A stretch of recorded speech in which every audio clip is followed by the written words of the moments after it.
नमस्कार दोस्तों, मैं Ashok sir Anjali coaching centre Phulparas में आपका स्वागत करता हूं।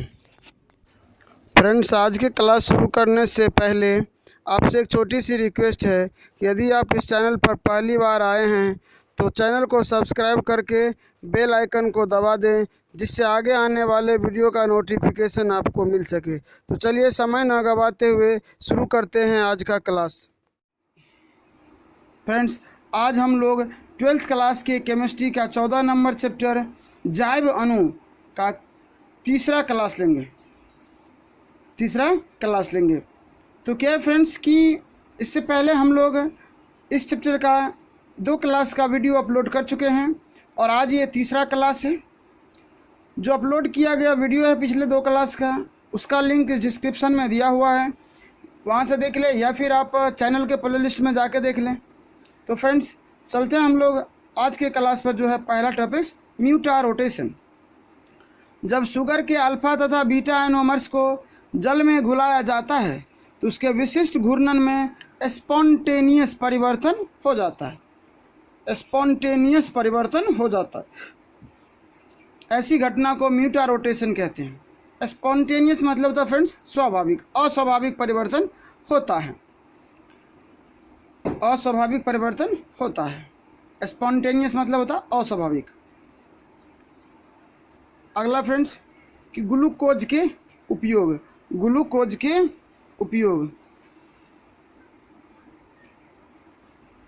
पहला है फलों के परिरक्षण में, दूसरा है परिरक्षित मिठाइयों में मधुरक के रूप में, तीसरा है बच्चों एवं दुर्बल व रोगी मनुष्यों के लिए आहार के रूप में। अगला है जैम, जेली, मुरब्बे आदि बनाने में। अगला है कैल्शियम ग्लूकोनेट के रूप में औषधि में। अगला है सिल्वर दर्पण बनाने में अपचायक के रूप में। तो फ्रेंड्स, ये सभी था ग्लूकोज के उपयोग। आगे आते हम लोग फ्रक्टोज, जिसे हम फल शर्करा भी कहते हैं। तो देखिए फ्रक्टोज के बारे में।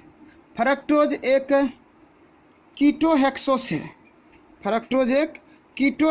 है। यह ग्लूकोज के साथ मीठे फलों या शहद में पाया जाता है। फलों में पाए जाने के कारण इसे फल शर्करा भी कहते हैं। फ्रेंड्स, ये फ्रक्टोज जो है फल में पाया जाता है, जिसके कारण इसे हम फल शर्करा भी कहते हैं। फ्रक्टोज वाम ध्रुवन घूर्णक होता है, इसलिए फ्रक्टोज को लिब्यूलोस भी कहते हैं। ये बाईं तरफ घूर्णित कर होता है, इसलिए इसे हम लिब्यूलोस भी कहते हैं। फ्रेंड्स, ये आप फ्रक्टोज बनाने का जो सूत्र है, समीकरण है रासायनिक, वह नीचे रहा, आप देख सकते हैं इसे।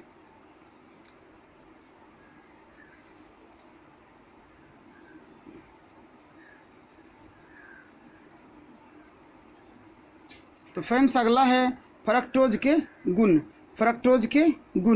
तो फ्रक्टोज के गुण में आता है, पहला है भौतिक गुण। तो फ्रेंड्स, क्या होगा भौतिक गुण में? पहला कि फ्रक्टोज सफ़ेद क्रिस्टलीय ठोस है। फ्रेंड्स, इसे देख लीजिए कि फ्रक्टोज का जो अणुसूत्र होता है C6H12O6, और यही होता है ग्लूकोज का अणुसूत्र भी। तो फ्रक्टोज और ग्लूकोज का अणुसूत्र सेम होता है, C6H12O6। फ्रेंड्स, दूसरा इसका भौतिक गुण में, इसका गलनांक 375 केल्विन है। अगला है शर्कराओं में सबसे मीठा होता है। क्या होती है फ्रेंड्स? फ्रक्टोज जो होती है प्रत्येक शर्करा में सबसे मीठा होता है। अगला है यह जल में विलय है, परंतु एल्कोहल और ईथर में भी विलय है। यह जल में विलय है, परंतु एल्कोहल और ईथर में भी विलय है। फ्रेंड्स, रासायनिक गुण, फ्रक्टोज का रासायनिक गुण। तो पहला है कि फ्रक्टोज एक पॉलीहाइड्रोक्सी कीटोन है, जिसके अणु में 6 कार्बन परमाणु है, अर्थात फ्रक्टोज एक कीटोहेक्सोस है। दूसरा, फ्रक्टोज के अणु में 5 हाइड्रोक्सिल समूह है। फ्रक्टोज के अणु में 5 हाइड्रोक्सिल समूह है और एक कीटोनिक समूह है। तीसरा, फ्रक्टोज की रासायनिक अभिक्रियाएं मिलती जुलती है। फ्रक्टोज की रासायनिक अभिक्रियाएं मिलती जुलती है। अगला है कि कुछ अभिक्रियाओं में ग्लूकोज और फ्रक्टोज एक दूसरे से भिन्नता प्रदर्शित करते हैं। कुछ अभिक्रियाओं में ग्लूकोज और फ्रक्टोज एक दूसरे से भिन्नता प्रदर्शित करते हैं। अगला फ्रेंड्स हम लोगों का डायसैकेराइड। अगला टॉपिक है डायसैकेराइड। क्या है कि एक शर्करा जिसमें 2 मोनोसैकेराइड अणु जुड़े हैं उसे डायसैकेराइड कहते हैं। एक शर्करा जिसमें 2 मोनोसैकेराइड अणु जुड़े हैं उसे डायसैकेराइड कहते हैं। तो इसमें आता है सुक्रोज। पहला, सुक्रोज शुगर बीट या गन्ने से प्राप्त होता है। सुक्रोज शुगर बीट या गन्ने से प्राप्त होता है। यह एक रंगहीन तथा क्रिस्टलीय पदार्थ है। यह एक रंगहीन तथा क्रिस्टलीय पदार्थ है जिसका स्वाद मीठा होता है। यह जल में अविलेय है तथा इसका जलीय विलयन हेक्स्ट्रोरोटेटरी है। फ्रेंड्स, अभिक्रिया देख लीजिए जो यहाँ पर दिख रहा है, ये सुक्रोज का अभिक्रिया है। इसमें डी ग्लूकोज और फ्रक्टोज बनता है जल से अभिक्रिया करके। क्या होती है फ्रेंड्स कि सुक्रोज का अभिक्रिया जब जल से कराया जाता है HCl की उपस्थिति में डी ग्लूकोज और डी फ्रक्टोज बनाता है, जिसका अभिक्रिया सामने दी हुई है। आगे आते हैं माल्टोज, जिसे माल्ट शर्करा भी कहा जाता है। आगे आता है माल्टोज, जिसे माल्ट शर्करा भी कहा जाता है।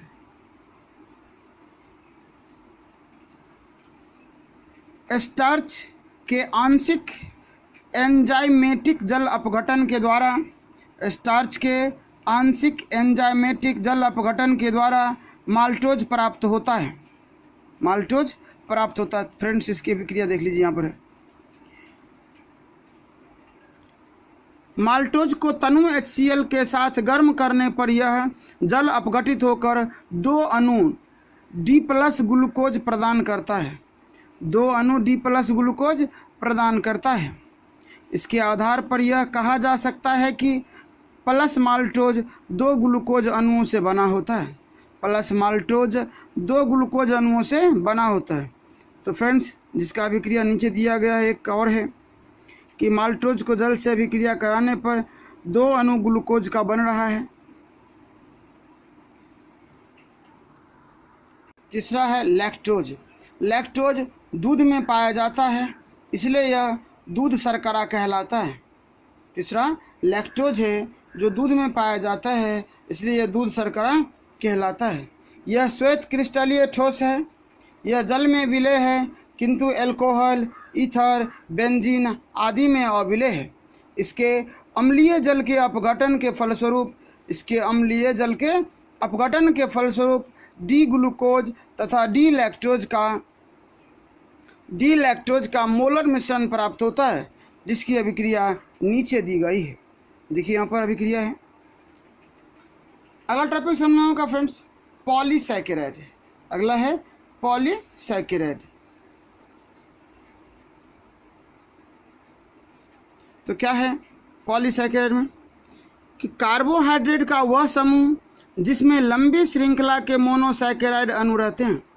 कार्बोहाइड्रेट का वह समूह जिसमें लंबी श्रृंखला के मोनोसैकेराइड अणु रहते हैं उसे पॉलीसैकेराइड कहते हैं।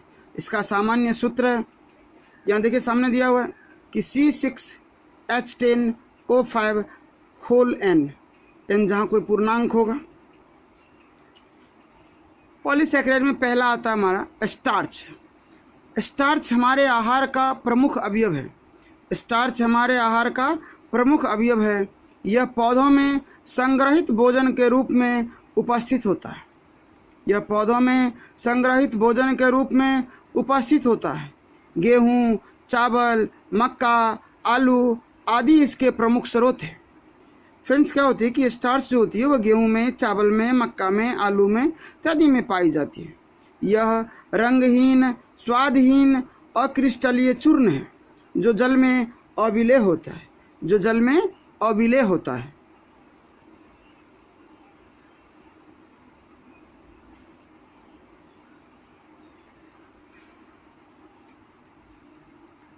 सेल्यूलोज, अगला हम लोगों का सेल्यूलोज है। तो सेल्यूलोज पादपों की कोशिका भित्ति का प्रमुख अवयव है। कपास, फिल्टर पत्र आदि शुद्ध सेल्यूलोज है। काष्ठ में 40 से 50% सेल्यूलोज होती है, जबकि रुई में 90 से 95% सेल्यूलोज होती है। फ्रेंड्स, क्या होती है कि यह पादप कोशिका में पाई जाती है। कपास, जिससे वस्त्र बनाए जाते हैं। फिल्टर पत्र अर्थात क्या होती है, जिससे बीड़ी, सिगरेट, इधर उधर का पत्ता होती है, जिससे बीड़ी उड़ी बनता है।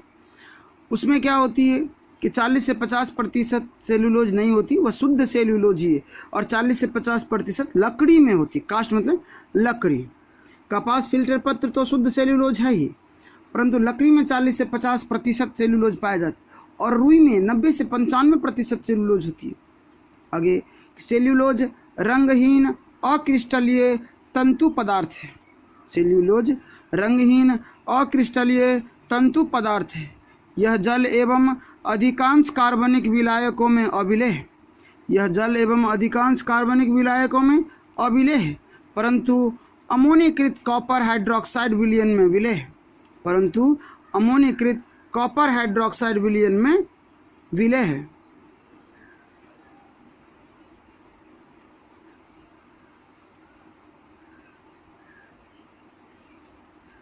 अगला हम लोग है ग्लाइकोजन। प्राणी शरीर में कार्बोहाइड्रेट ग्लाइकोजन के रूप में संग्रहित रहता है। प्राणी शरीर में कार्बोहाइड्रेट ग्लाइकोजन के रूप में संग्रहित रहता है।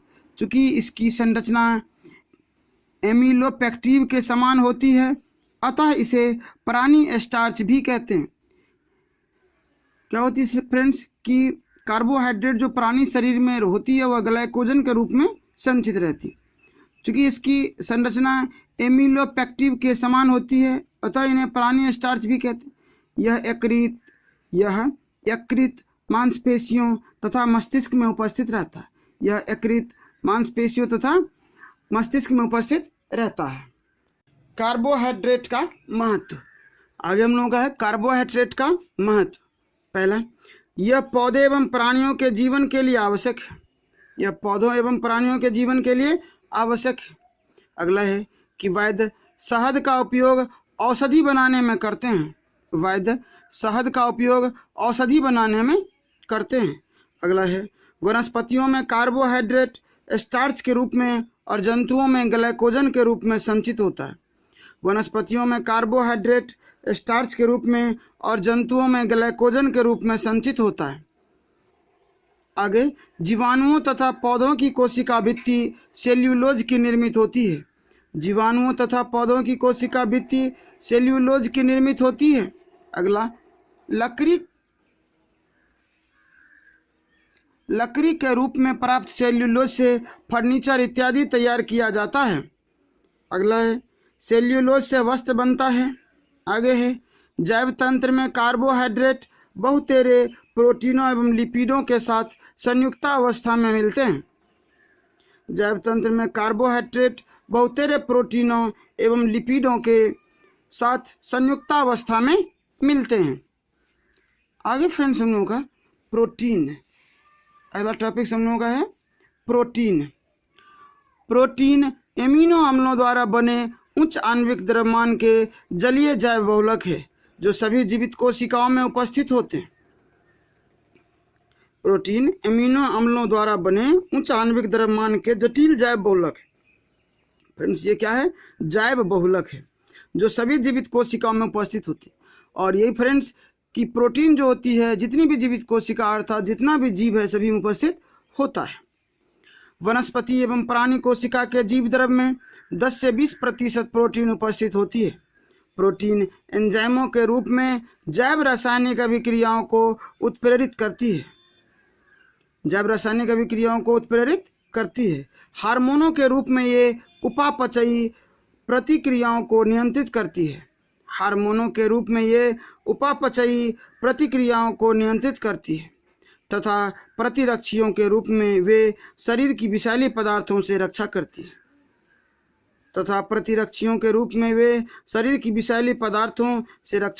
है सभी प्रोटीनों में कार्बन, हाइड्रोजन, ऑक्सीजन, नाइट्रोजन तत्व तथा सल्फर उपस्थित है।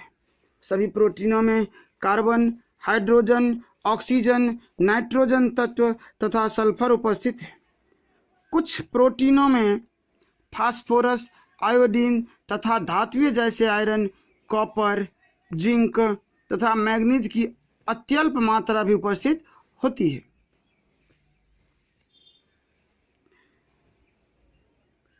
सभी प्रोटीन आंशिक जल अपघटन करने पर